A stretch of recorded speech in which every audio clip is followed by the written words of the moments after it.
बिस्मिल्लाहिर्रहमानिर्रहीम। अस्सलाम वालेकुम व्यूअर्स, कैसे हैं आप सब? उम्मीद करती हूँ खैरियत से होंगे। आज हम लोग करेंगे टॉपिक नंबर 63। लेक्चर अपलोड करने में थोड़ा टाइम लग गया और आप लोगों ने काफ़ी मैसेज भी किए, तो मैं आप लोगों को बता दूं कि मेरी तबीयत ठीक नहीं थी, जिसकी वजह से मैं ना लेक्चर अपलोड नहीं कर सकी। तो अब इंशाल्लाह मैं इनको इस वीक के अंदर कंप्लीट कर दूंगी। चैनल को सब्सक्राइब करना नहीं भूलें और फ्रेंड के साथ शेयर करना नहीं भूलें।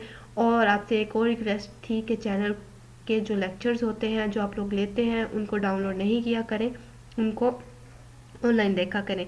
तो टॉपिक स्टार्ट करते हैं, जिसके अंदर है हमारे पास topic number 63 MT644 measure theory का, जिसके अंदर हम लोग पढ़ेंगे countable sets or Borel set with zero measure के। काउंटेबल सेट जो हमारे पास होते हैं वो हमारे पास बोरेल सेट्स होते हैं और उनकी जो मेयर होती है वो क्या होती है? ज़ीरो होती है। ये हम लोगों ने प्रूव करनी है।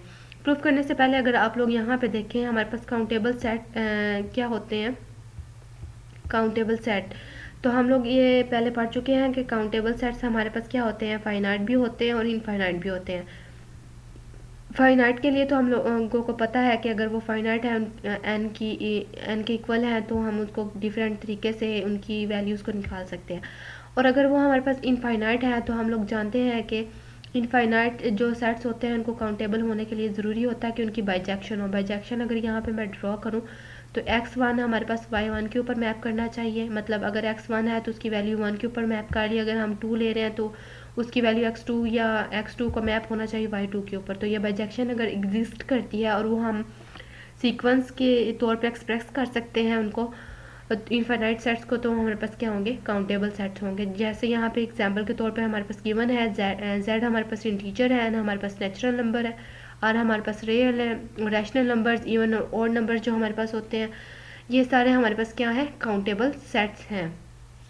तो यहाँ पे हम लोग इसको प्रूफ करने के लिए एक लेते हैं केस 1, जिसके अंदर हम लोग कहते हैं कि हम लोग सिंगलटन सेट लेते हैं। सिंगलटन सेट क्या होता है? जिसके अंदर हमारे पास सिर्फ और सिर्फ एक एलिमेंट मौजूद हो। हाँ जी, तो सिंगलटन सेट वो होते हैं जिसके अंदर हमारे पास एक एलिमेंट हो। तो हम लोगों ने ले लिया for all A belongs to real number. एक हमारे पास सिंगलटन सेट है जिसके अंदर एक एलिमेंट है ए, और वो किसके इक्वल है? हम लोग उसको लिख सकते हैं intersection, countable intersection of open interval of this form. मतलब a-1/n coma a+1/n, N belongs कर है नेचुरल नंबर को। अगर मैंने ये चीज़ आपको रियल लाइन पे दिखाऊं तो ये देखें, ये हमारे पास एक सेट है ए, ठीक है, एक एलिमेंट है इसके अंदर। तो हम इसको ओपन इंटरवल की फॉर्म में लिख सकते हैं। ये थोड़ा बड़ा बन गया, लेकिन आप लोग इसको अंडरस्टैंड कर सकते हैं। इसको हम a+1/n इस वाली ब्रैकेट को लिख सकते हैं और इसको a-1/n लिख सकते हैं। ये हम लोग रियल एनालिसिस के अंदर भी रीड कर चुके हैं। तो हम लोग सिंगलटन सेट को हम लोग ओपन इंटरवल की फॉर्म में लिख सकते हैं। और यहाँ पे हमने इंटरसेक्शन इसलिए यूज़ किया क्योंकि जब हम इंटरसेक्शन लेंगे तो वो हमारे पास इस एलिमेंट्स के जो होंगी, मतलब सिंगलटन सेट के एलिमेंट को ज़रूर कंटेन करेंगे। और एक बात, अगर यहाँ पे देखें, हम लोग यहाँ पे जब n को इंक्रीज़ करेंगे, n की लेंथ इंक्रीज़ होगी, तो मतलब n अप्रोचेस टू इन्फिनिटी करेगा, तो यहाँ पे इंटरवल की लेंथ डिक्रीज़ हो जाएगी। तो जब इंटरवल की लेंथ डिक्रीज़ हो जाएगी तो वो कन्वर्ज कर जाएगा सिंगल पॉइंट की तरफ, और सिंगल पॉइंट क्या होगा? वो हमारे पास क्या होगा? a होगा। अब हम लोग लेक्चर नंबर 59 के अंदर, मॉड्यूल नंबर 59 के अंदर डिक्रीजिंग सीक्वेंस पढ़ चुके हैं। तो डिक्रीजिंग सीक्वेंस भी हमें यही चीज़ बताता है कि अगर हमारे पास एक सेट है, अगर मैं यहाँ पे ड्रा करूँ तो ये देखें, ये सबसे बड़ा सेट ये कंटेन करता जाएगा सबसे छोटे सेट को, और ऐसे ऐसे ये एक पॉइंट की तरफ कन्वर्ज करते जाएगा।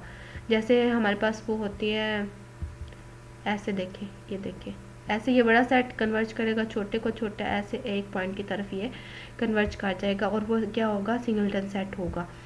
तो क्योंकि ये बड़े सेट से छोटे सेट की तरफ जा रहा है, मतलब एक पॉइंट की तरफ बड़े से छोटी चीज़ की तरफ जा रहा है, तो ये हमारे पास क्या है? डिक्रीजिंग सीक्वेंस होगा। और इसको हम नीचे एरो करके शो करते हैं। ये हम लोग 59 के अंदर डिटेल के साथ पढ़ चुके हैं, तो आप चैनल के ऊपर सीरीज़ मौजूद है, वहाँ से 59 टॉपिक इसका देख लें।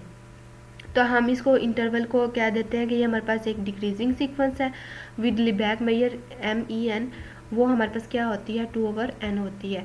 अब ये चीज़ मैं आप लोगों को प्रूफ करके दिखाती हूँ कि 2/n कैसे होती है। और ये हमारे पास लेस देन इन्फिनिटी होगा क्योंकि हमारे पास क्या है? डिक्रीजिंग सीक्वेंस है।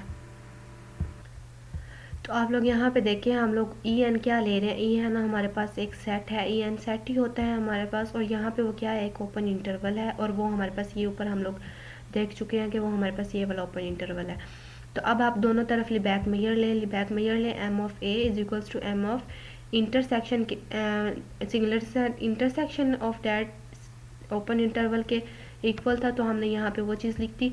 और हम लोग ये 59 के अंदर ये लिमिटिंग केस पढ़ चुके हैं कि वो लिमिट हमारे पास उसके सबसे बड़े सेट को कन्वर्ज करेगी, मतलब उसके ऊपर अप्लाई होगी, उसकी वैल्यू देगी।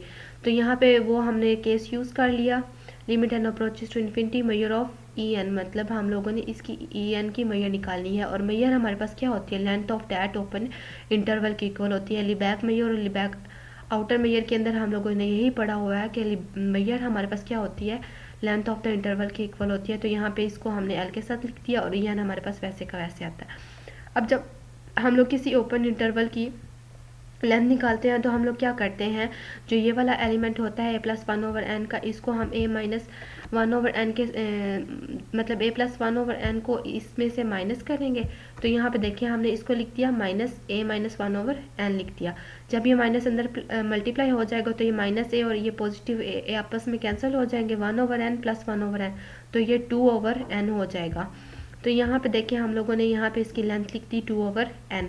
जब हम यहाँ पे infinity n approaches to infinity put करेंगे, लिमिट अप्लाई करेंगे, तो ये हमारे पास आंसर क्या दे देगा, यहाँ पे ये देखें 0 आंसर दे देगा। तो हम लोगों ने ये चीज़ प्रूव कर दी कि हमारे पास जो बोरेल सेट होते हैं वो काउंटेबल सेट्स होते हैं, और काउंटेबल सेट्स की जो मेजर होती है वो हमारे पास क्या होती है, 0 होती है। ये इंपॉर्टेंट MCQs है, आप इसको याद रखिएगा, और ये आपको लॉन्ग क्वेश्चन के अंदर भी आ सकता है।